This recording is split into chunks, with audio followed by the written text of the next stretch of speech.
Iwa ka basin mo. Okay, one basin will be for the soap.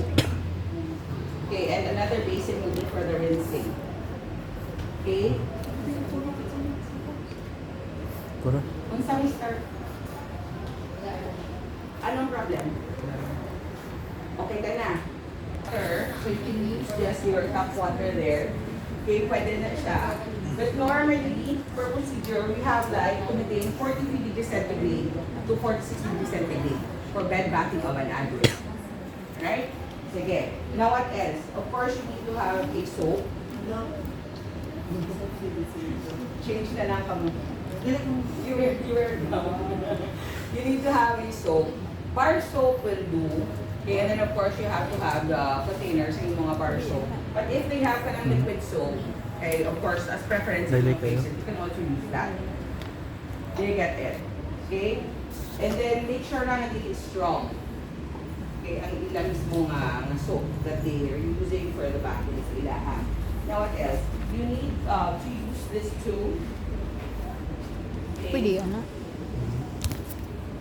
Magod ready, magod mo. Okay, your washcloth. Tramin ko.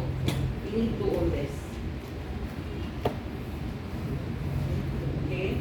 And then what else? You might need a urinal or a bedpan.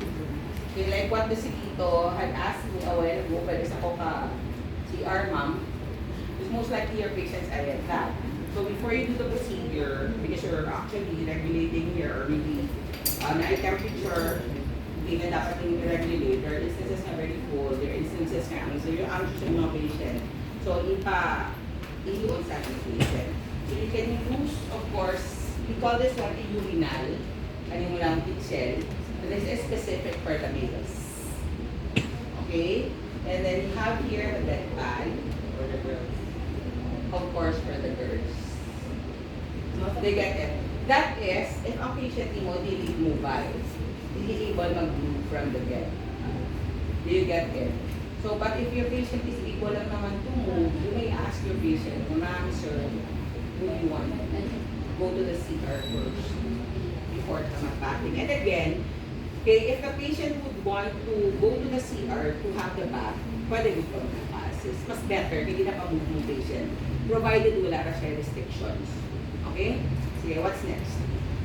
Explain the procedure to the client, why it is necessary, and how the client can cooperate.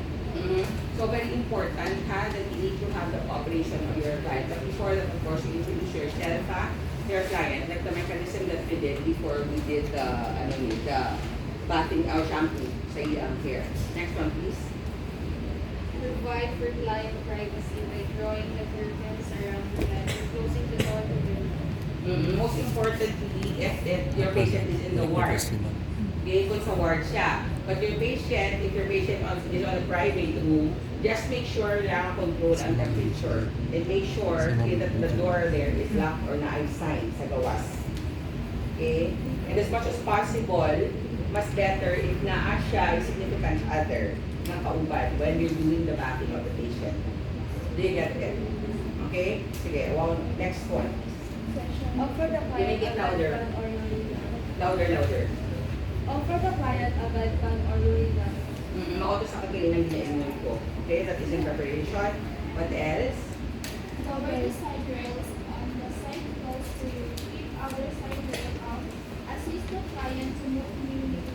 Help the patient silent his or her back. So you have to make sure na kanang patient, your patient is in supine na. This is what we call, we let your patient lie on his back, sa likod niya. Okay, this is your supine or your flat position. Okay, another thing that was mentioned there, if na ay side rails, our bed here does not have any side rails. Kanang side rails opposite sa imo, naara na siya sa taas. Ang imo ipakanaog, inilang side rails sa imo ang dapita. Because you're going to move here. Mauna ka din nga part. Do you get it? As soon, say for example, short ang imong upper arm. Okay? If short ni siya, upper arm, imo ang arm. If short ni siya, what you can do is you move sa other side ng bed. Okay? But before you do that, side rails up, move there, and then side rails down. Parang dito na po ka kasama. Do you get it? Okay? And of course, you have to let your patient move near you.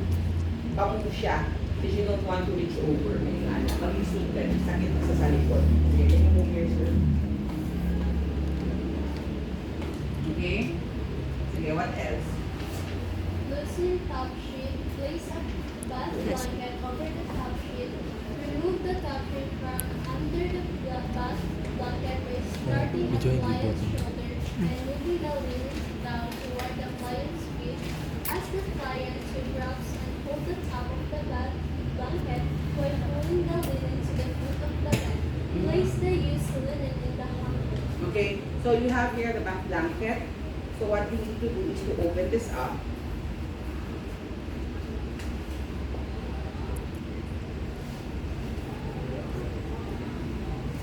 Okay, if ang patient mo is able to move, you let the patient pull.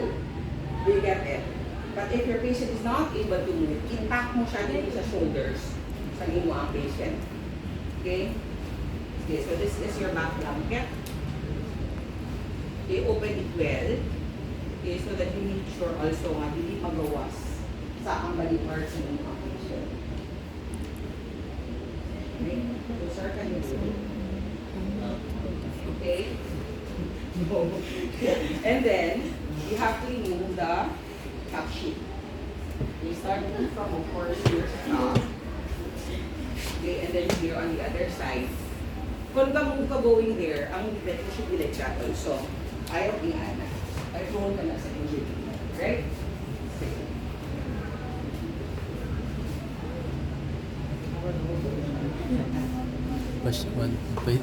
Pasin ka, video. Ikaw na, sir. Okay, so your Sure, tabi patient na is masin sa covered now video. with the back blanket. Okay. Layhan. Uy, ayaw rasa ng mga injury, ha? Okay. So, na back blanket din na. And then this one is sewn linen already. So, make sure na away na siya sa inyong body and they're next to inyong hamper. So, most likely ka na hamper because it's a may bottom part. Okay? Sige. And again, you have here, first bath towel.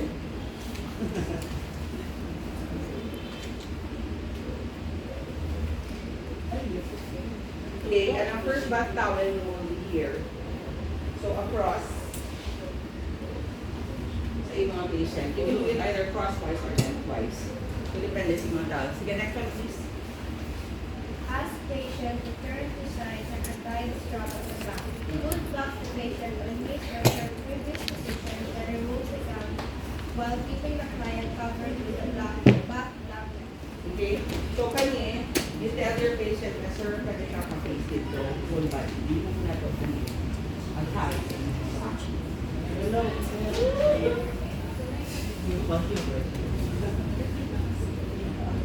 So, this part here, kindly mark it as the restless. Oftentimes, mausap sila kantaan. Procedural yan.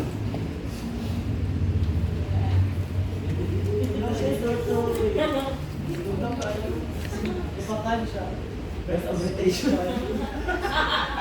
Tapos hindi ka, sir.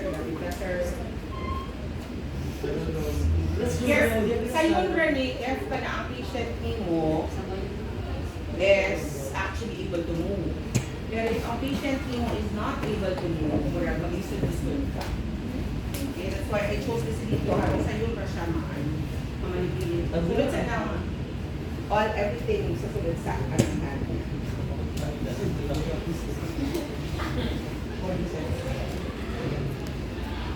So you tell your patient, participate, good ha. That's one thing that you need to tell your patient. So when you do the procedure, okay, pwede mo travel ang health sa inyo. Okay, good. That's the question. Okay na ba? Uy, gagawin daw yung pasyente. Next. Tingin na lang yung yan. Next down. Next Lay a down. bath towel across the Naalala bed, ka din na, sir. and on top of that blanket, place another bath towel under the covers. Okay, so one bath towel here on top. Okay, of your back blanket. Another towel din sa mga head part. Ala, sa which kaya dili. So, laylay na which. So, pwede ako din siya ma-folded siya, ha? Folded na siya.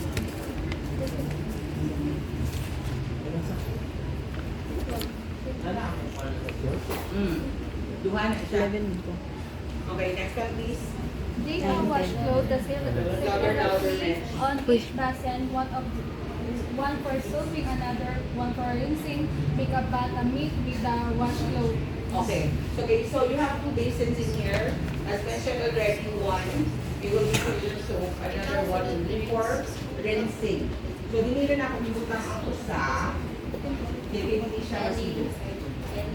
Right? Sige, next one please. Begin the bath at the cleanest area and work downward toward the feet. Louder. Begin the bath at the cleanest area and work downward toward Okay. the feet. So, take note, we do from head to toe. Head to toe ha. Okay, so this one is from the cleanest to the dirtiest. You don't do your bathing at hindi ka masugod. Okay, you go na din Okay, hindi ka pasakain ana. Hindi ka din taas. Okay, and as much as possible, you do first sa extremity, near sa inyong. Okay? Extremity away from you. Before you start here sa doon sa inyong. They get it. Away from you first. Okay, say next one. Without a soap on the washcloth, wash the client's eyes with water only. Squeeze off excess water from the washcloth and wipe from inner to the outer canthus. Rinse or use a separate corner of the washcloth before washing the other eye. So again, for the eyes of your patient, you make sure and use the washcloth. Through water pala. Wala soap. Ay eyes siya sa patient ninyo. So what you need to do is to prepare your washcloth like this one. So preferably, may ka nang inyong yung brain, ka nang square, so that easy for you to manipulate. Okay? You put it like this one ha. Ana. Remember katong sa atong baby. Okay? So what you do, you do it one eye at a time. Okay, one eye at a time. From inner canthus to outer canthus. Inner canthus to outer canthus. Tignan na. Taas na siya. Inner canthus to outer canthus. Yes. And then other side some eye. Okay. Again, from the inner canthus to outer canthus. Inner to outer canthus. May soap wala? Wala. Soap. And now you go already to the face. Sa face, can you do that? Wash the face as whether the client's wants soap used on the face. Start from the forehead down to the cheek, bridge of the nose, chin, back of the head. Okay. So take note ha. Kani, you really have to ask ang imo ang patient or ang imo ang partner. Sir, layhan ka ba mamugamit ka sabon sa imo ang naulo? Would you want? Yes, ma'am. Yes, ma'am, sabon. So after that, i-rinse ko na siya ha. Today, sige, if layhan niya sabon, you can do that but make sure na ang soap niyo is a mild soap. Okay? And when you wash, for example, it's always circular motion. Remember, ang sabi dita, okay, circular motion. So here, okay,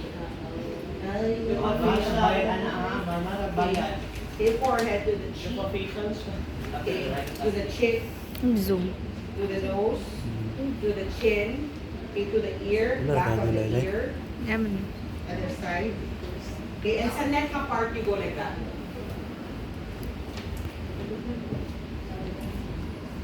Okay, since na ay sabon, dapat na ay tubig. Tubig. Rinsing. So again, ang for rinsing, take note, kaning para sa sabon, na basin para sa sabon. Kaning usa, kaya ka for rinsing na muna siya. Okay?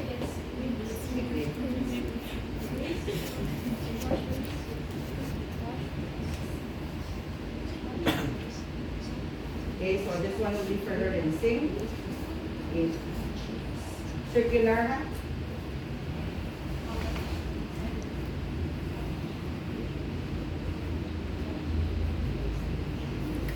Kaya ka, sir? Dili ka po?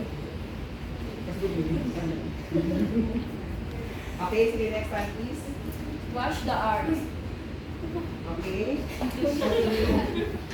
The wash, rinse soap once and rinse twice. Louder, please.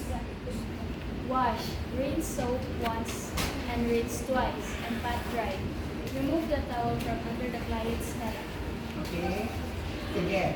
So, very important if you have to take note before mag-start sa washing mismo. Una kayo mga panty, gawa na sila.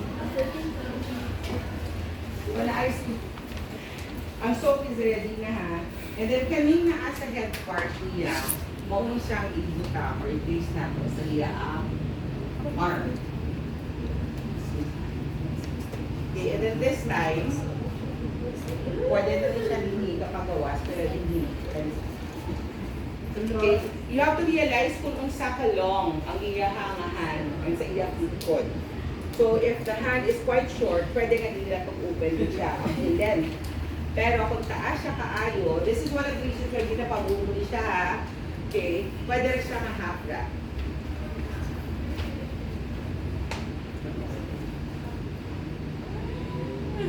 So ano na siya? Take note of this one ha. Kani, ang bigger part should be going there, outside. So that, pag leave mo sa patient, di ba una ka soap? Okay, di ba una soap? When you leave the patient, pwede mo hang i-get ang natin yung mga washcloth for rinsing. You have to make sure na naka-cover ang patient. You get it? Don't leave with your patient kaya na expose ang iya ang body. You get that? So again, hold your patient, kung able siya mag-move siya. And then when you do that, this time it's not circular. Long strokes, but it has to be towards the heart. That's why you go from the wrist going up. You get it? You get that? And then last will be, of course, having axillary or armpit. Saging mo ang patient. You get it? And then, we're going to rinse, cover. Wala na ginagay.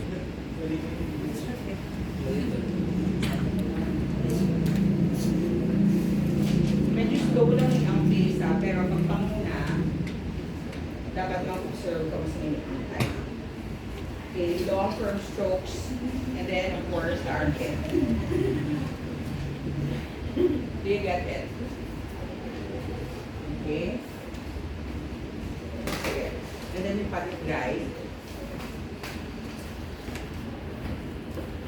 Okay. And then the next thing that you do, cover, yung top na towel. And then kaning sa bottom part, what you need to do is fold it. Fold mo siya. So that you can put the basin here.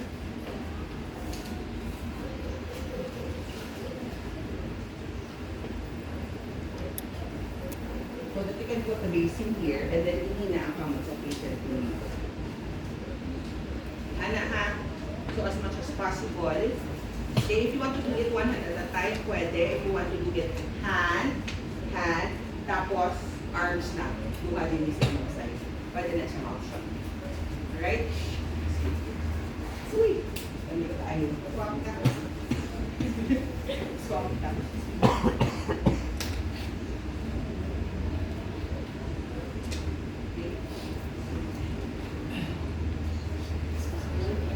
Okay. So other hand, what you need to do is the same thing. Ana lang yapon.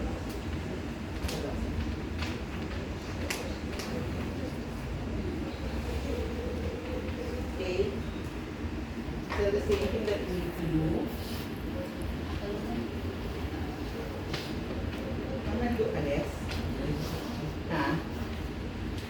Karing brown gamit na ko ay di ba? Ano sa search mo na yan? Which me? Which me? So again, long firm strokes from the wrist going up. Last armpit. Okay, so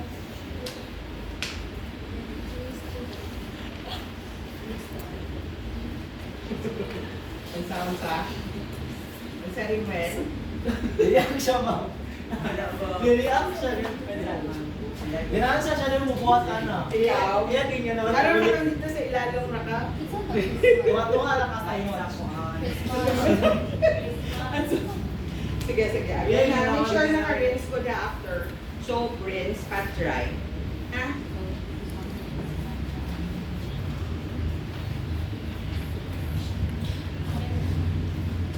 again, fold. So, pwede na din i-ani, one at a time na, or pwede ba na i-alat sila.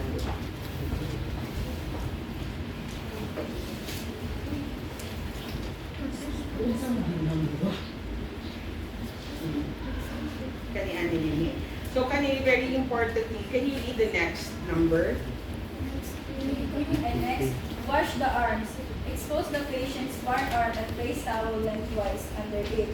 Using firm strokes, wash, rinse, and dry the wrist to shoulder, including the axillary area by cultivating the client's arm and supporting the client's wrist and elbow, using upward motion single strokes. Okay, next one, please. Wash the hands. By the way, ma-remind her so that you will really remember, we are not actually allowed To sit down at the bed. sa bed. Correct. And dapat wala kamo sa bed. Yes. You get your chair. Kamong duha din nga. Kay basi makadunit bata sang phone or bed versus scenario. Sige na, continue mo Shane. Wash the hands. Place a folded towel on the bed next to the Kamo to ha katong patient's hand tawel and ha. put a basin on it. Soak the patient's hand in basin. Wash. Pay particular attention to the spaces between fingers. Rinse and pat dry. Kaning in between sa fingers niya. Okay, mga predecessor na dapat namin pay attention. If you will be able to do that, okay, you let the patient also do the washing of his hands. Gets?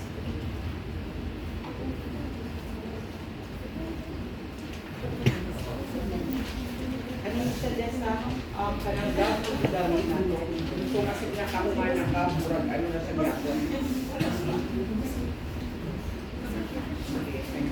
Read the steps for the hand and arm you receive. An option for Excited. Wag mo siya excited na. Hindi wala pa nato na rin sa mga ang patient. Bigyan niya. Okay.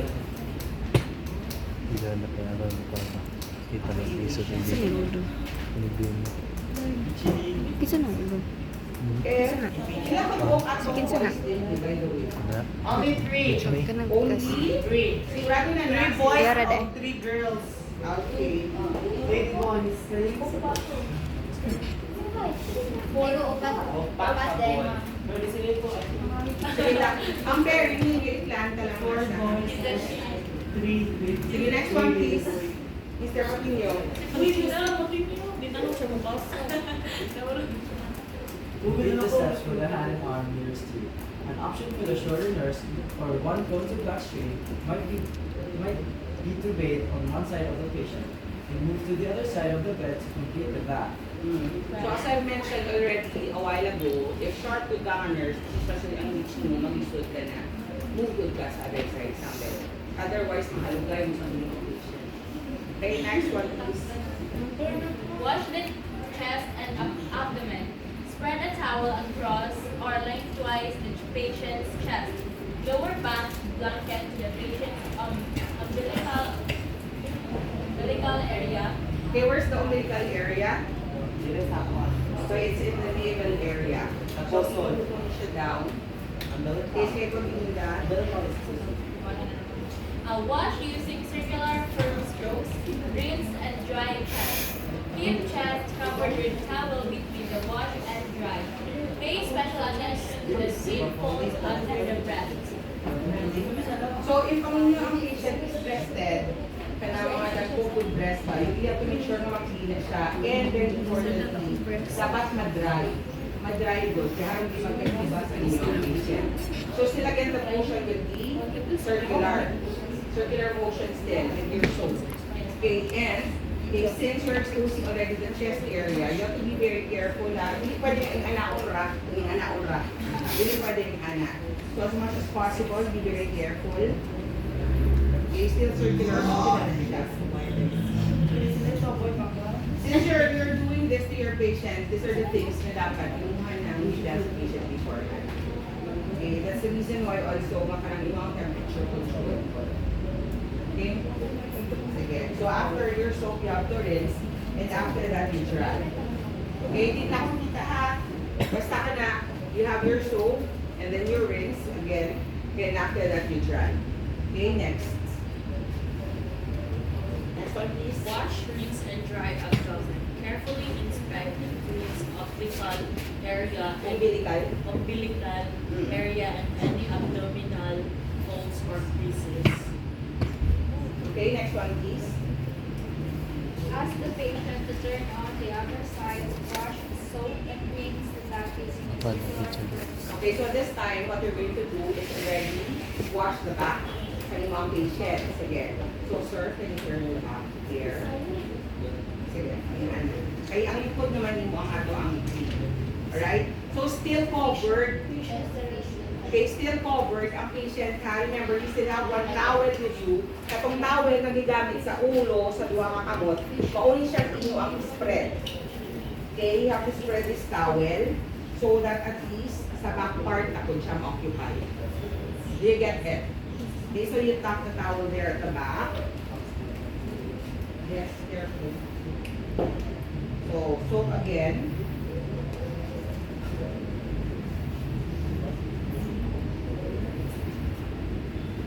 Still has circular.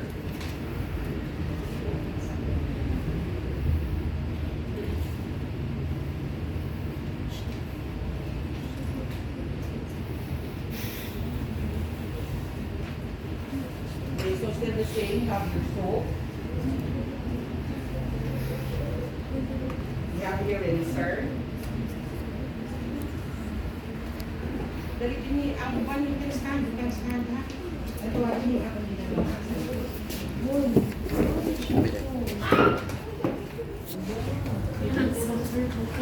Okay, so soap and then rinse, and then after that, don't forget to dry. Okay?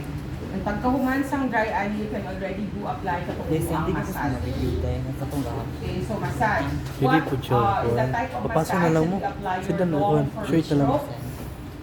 Straight na lang kay di mo ko siya Sa sa makuha. type of massage? F. Durage. Very good. At least ipakita mo na siya. Kaya anak, surgery of massage, oil, lotion, or what. Saan yung mga setting of patient dito na also do that. So, when you do massage, at least ipakita si F. Durage. Okay? Anak. Okay? Sige. Next one, please. Light dry and perform chest facial therapy and or light massage. Dr. Sergio Antiraj. Apply lotion or powder optional. Optional, depende na sa imo ang patient. Next one, please.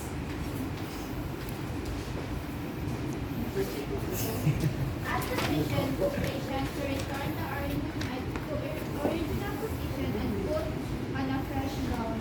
So take note ha, ang gown oftentimes, remind na ko ha, kay basing on experience, commonly ang gown na part, ang always almost forgotten.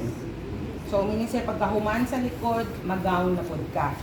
Look at that. Before you start the bathing, removing the top sheet, dapat ang imo ang gown pod na nalusen mo na pod na siya before ka mag-start yung mismo sa imo ang procedure. Do you get it? Magila kong hindi pa, sir. Magila ko. Sige. So you have to put the gown sa imo ang patient, but still, as much as possible, cover the gap with imo ang patient siya.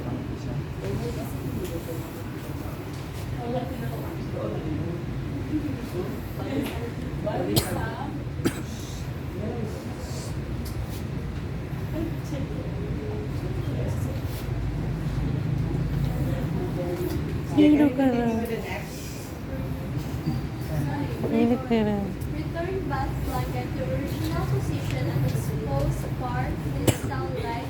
Be careful to keep the perineum covered. Leave leg and place bath towel lengthwise under the leg using firm strokes upward motions. Wash, rinse, and dry the leg from ankle to knee and knee to thigh. So this one, as mentioned already, naka-gown ang patient and you have to put the bath blanket back. Okay? Now this time, Okay, careful ang sa lower extremity ha, because most likely there's a tendency na ma-expose ang perineum sang imo ang client. So, i-ensure good na nga dili makita ang aming area. Okay? Sige. What you need to do, still with the bath blanket. Okay. Okay. This one here, expose. Okay, without exposing again the perineum. Okay, and then kaning towel.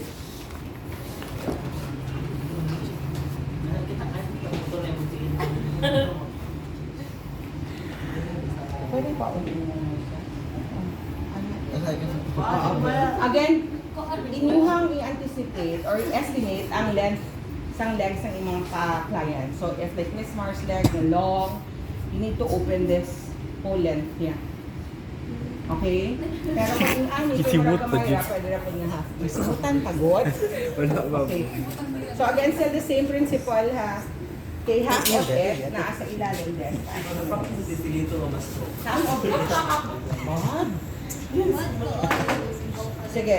And then you make sure na you cover it with a towel. Ano siya ha? Ano na. So for the foot part naman, what you need to do is still the Sila same nang thing. dapat yung tiil dahil. Okay, can you continue reading? Fold a towel near the patient's foot area and place basin on it.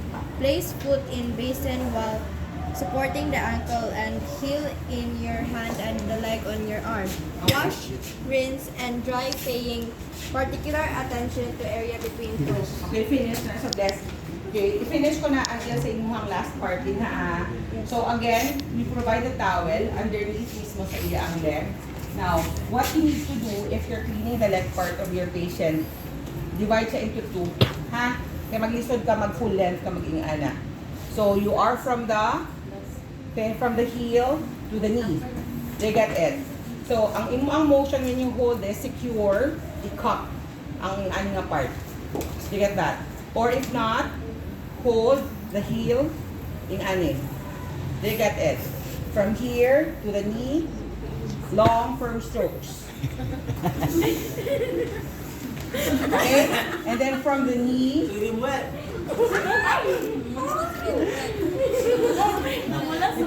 and from the knee to the thigh. Do you get it? Ana. Sige. And again, before you leave the patient, before rinsing, always cover. Mauna yung daring well nga na ako galit na. Alarms na. Best seat. Nasakpan.